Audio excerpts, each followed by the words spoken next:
માતાજી મિત્રો, એક દુઃખદ બાબત કહેવા માગું છું કે ભારત આઝાદ થયો એનો યશ રાજનેતાઓ ગાંધીજીને આપતા રહ્યા છે. ગાંધીજી આઝાદીની લડાઈ માટે લોકોને પહેર્યા, લડત લડ્યા, એ બહુ મહત્ત્વની વાત છે. એમની યોગ્યતા પ્રમાણે યશ મળવો જ જોઈએ.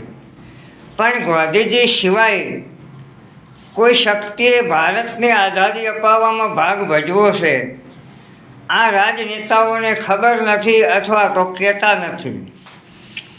હવે એ વાત એવી છે કે આપણે ત્યાં આઝાદી માટે લડત ચાલતી હતી અને ઇંગ્લેન્ડમાં ઇલેક્શન આવ્યું.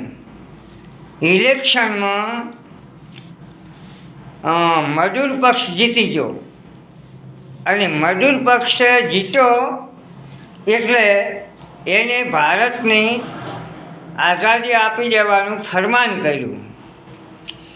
હવે આ મજૂર પક્ષ જીતો કેવી રીતના કે તાત્કાલિક ઇંગ્લેન્ડમાં યુદ્ધ થયું હતું અને ઇંગ્લેન્ડની જળહળતો વિજય અપાવનારી શાસક પાર્ટી એ ઇલેક્શનમાં હારી ગઈ.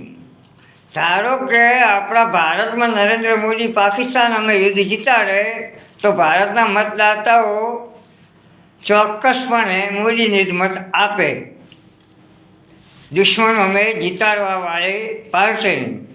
તો ઇંગ્લેન્ડમાં કંઈક ઉલટું શું કે શાસક પક્ષ યુદ્ધમાં વિજય અપાવનારો હારી ગયો અને મજદૂર પક્ષ સત્તામાં આવ્યો. મજદૂર પક્ષે ભારતને આઝાદી આપી દીધી.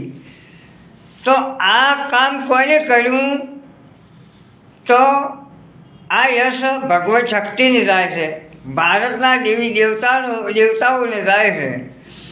પણ કાળા માથાનો માનવી એ ક્યારેય જે અસલ યશનું હકદાર હોય એને યશ આપતું નથી.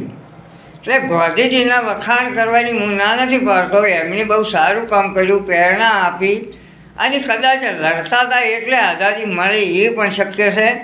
પણ ભગવત શક્તિ તમારું કામ કરી હતી એને તમે બે શબ્દોય હારા કદી બોલ્યા નથી. જય માતાજી, જય ભવાની.